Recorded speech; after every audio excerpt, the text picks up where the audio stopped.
Walk into any modern gym or even just scroll through social media for a minute. Oh, absolutely. It's everywhere. You immediately get hit with this single overwhelming visual, right? Appearance is everything. It's the currency. Exactly. We're talking more than just being fit. It's the shredded abs, the perfect lighting, these, incredibly performative workouts. And those very specific posed progress shots, the whole industry, it seems, has become completely image-driven. So that really brings us to the central and I think a pretty uncomfortable question for this deep dive. Does a trainer actually need to look the part to be good at their job? Mm-hmm. Is that body, that physique, a legitimate sign of expertise? Or have we blurred the line between great marketing and actual skill? It's such an essential debate, and it goes so much deeper than just, judging someone's body. The sources we're digging into today really explore this collision of human psychology, some pretty brutal market realities, and the ethics of the business itself. So it's not just opinion. Not at all.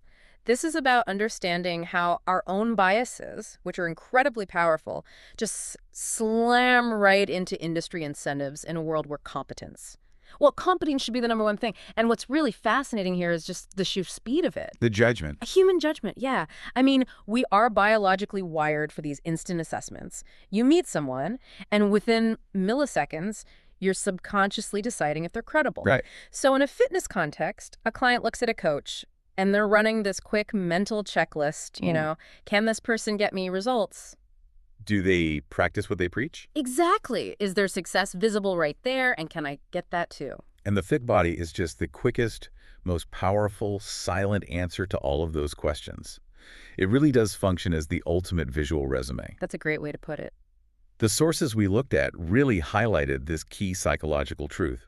Visual proof. It beats verbal proof in this market, hands down. Mm-hmm. I mean, think about it. Most people walking into a gym, they don't understand the details of, say, periodization. Which is just planning your training cycles. Right. Or the complexities of biomechanics, how the body moves safely. They don't need a lecture on hormonal signaling pathways. No, of course not. That stuff takes time to understand and to trust. But visible fitness, that's instant. It's tangible proof of concept. Mm-hmm. You see that coach and you think, okay, they've achieved something, and it's right there in front of me. And that is the powerful case for appearance.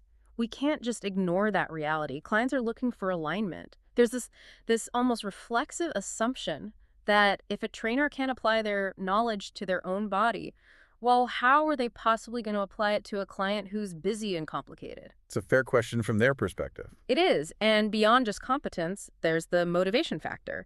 The trainer becomes this walking vision board. Yeah, I want to look like that. Precisely. And then you have this simple, cutthroat market reality. I mean, the industry is saturated. So if two trainers have similar certifications on paper, the one who looks fitter almost always wins the business. Okay, that all makes perfect sense from a marketing angle. I get it. But this is where it gets really interesting, because the data we looked at shows exactly where that logic just completely breaks down. This is the crucial part. Yeah, the core tension here is that looking fit, it absolutely, definitively does not equal being skilled. Not at all. I mean, just to consider the role of genetics. You can have someone with just elite genetics, right? The kind of person who looks incredible, but who actually trains inconsistently, uses poor form, or just relies on these unsustainable short-term diets for photos. And they still look amazing. They still look impressive. They won the genetic lottery. So their body is essentially lying to you about the quality of their process. And on the flip side of that, you might have an incredibly skilled veteran coach whose body reflects, say, managing a serious injury or chronic pain. Or just having a life.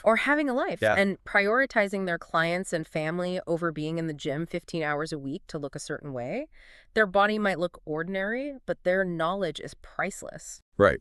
So the visual judgment just ignores all these huge variables: age, hormones, injuries, life stress. All of it. And then, of course, you throw in the great modern disruptor, social media. Ugh. Yes. It doesn't just show fit people. It makes the whole problem 10 times worse. Yeah. It turns fitness into this aesthetic arms race. Absolutely. Because Social platforms don't thrive on reality, they thrive on the illusion of The fitness. illusion. What you're consuming isn't daily health, it's a perfectly curated visual peak. You see the muscles pumped up right after a workout, The strategic angles. the angles, the filters, the dehydration that makes someone look shredded for a couple hours. Right. What you don't see, what's totally invisible in that perfect picture, is the emotional cost, the potential burnout, or the genuinely terrible programming it took to get there for that brief window.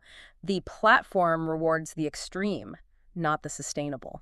And we can't ignore the biases baked into all this, can we? Yeah, Who gets to be seen as fit enough to coach is, it's pretty heavily policed. very much so. The sources we looked at pointed out some big differences. Male trainers are often expected to be, bulky, dominant. Mm-hmm. But female trainers face this incredibly narrow window. Mm-hmm. They have to be lean, but still, feminine, And then there's age. We equate youth with fitness, which completely undervalues the wisdom that comes from experience. which leads to this profound irony in the industry, where an injury often makes a coach better. Yes, so much better. They get this deep firsthand knowledge about setbacks, about rehab, about adaptation. They become this amazing resource. Hmm. But if that injury leaves a visible mark limp, maybe some muscle loss, the visual bias just penalizes them. It can literally cost them their livelihood. Which brings us to a really important distinction. Not all trainers are serving the same market. Their competence should be judged by totally different metrics. Okay, so break that down. Well, an aesthetic coach, someone who preps people for bodybuilding shows, of course they benefit from looking the part. Their body is their best testimonial. That makes sense. But a true performance coach working with athletes, they're judged by outcomes. Did the runner get faster? Did the team win? The coach's body fat percentage is irrelevant. And the same for a rehab specialist or a health coach. Exactly. Their main skills are empathy, deep medical knowledge, and building trust. They're selling a solution, not an aspirational look. That distinction between coaching and just performing is so critical. It is. And it leads us right into this idea of the body itself. We really need to separate the marketing body from the coaching body. Yes, this is a key concept. The marketing body is the one that gets the clicks. It's optimized for the camera, for short-term success.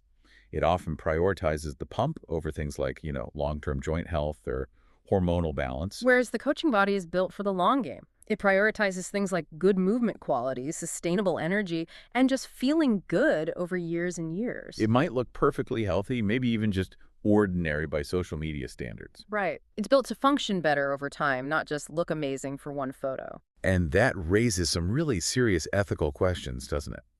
When a coach's physique depends on, say, performance enhancers or just incredible genetics or extreme dieting. Without providing that context. Exactly. Without that context, clients are fundamentally misled.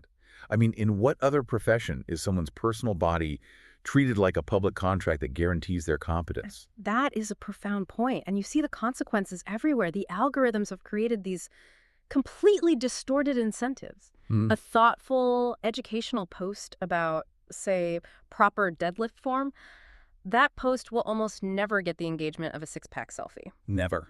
So trainers feel this pressure to train for content, to kick for photos. They're sacrificing their own health sometimes. And the result is tragic. Knowledge, which is dense and takes patience, becomes so much harder to sell and monetize than bodies, which are just their instant entertainment. Okay, so let's shift to the business reality here, because this is where that short-term visual illusion really hits the wall of long-term financial truth. The sources are really clear on this. Yes, looking the part gets you more clicks, more inquiries, more new clients in the short term. It opens the door. What? But it does not sustain a career. It doesn't keep the lights on. So what does? Client retention. That's the single most important metric for any lasting fitness business. And retention depends entirely on competence, on empathy, and on getting your client actual measurable results. Not on your own abs. Yeah, you can be the fittest person in the gym, but if your clients are getting hurt or they aren't progressing. They're going to leave. Your career is sustained by their success, period. And we see so many trainers build a brand on their looks, and then they just burn out trying to maintain that impossible standard. Mm-hmm. And if they don't have a deep well of knowledge to fall back on, the brand just collapses the second their body changes because of age or injury or just life. So if true competence isn't something you can just see in the mirror, what does it actually look like? Great question. Our analysis really distilled it down to a few key non-visual skills. First, obviously, is knowing what to do. But almost more important is knowing when not to do something. Yes.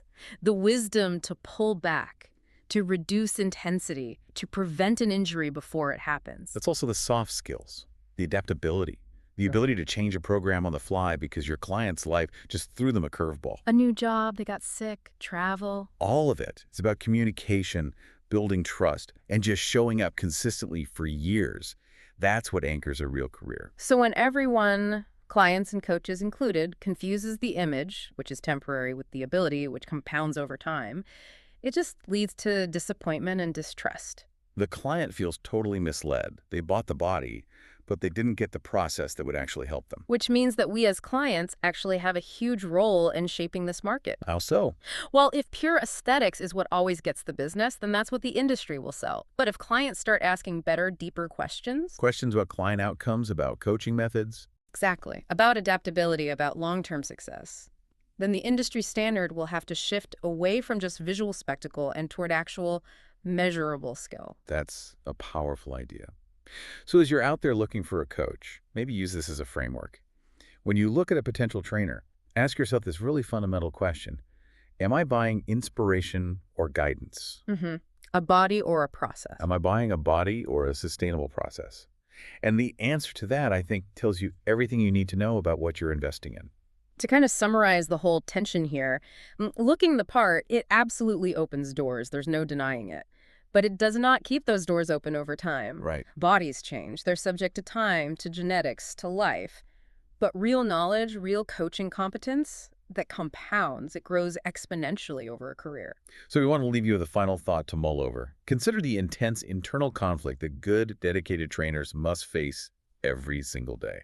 They know they have to look impressive, often to an extreme degree, just to get clients in the door. Just to survive financially. But at the same time, they have to stay balanced and healthy and ethical to survive in this industry long term. And the most resilient ones, the ones who really last, they're the trainers who eventually figure out how to anchor their professional value, not in their skin, but in their skill.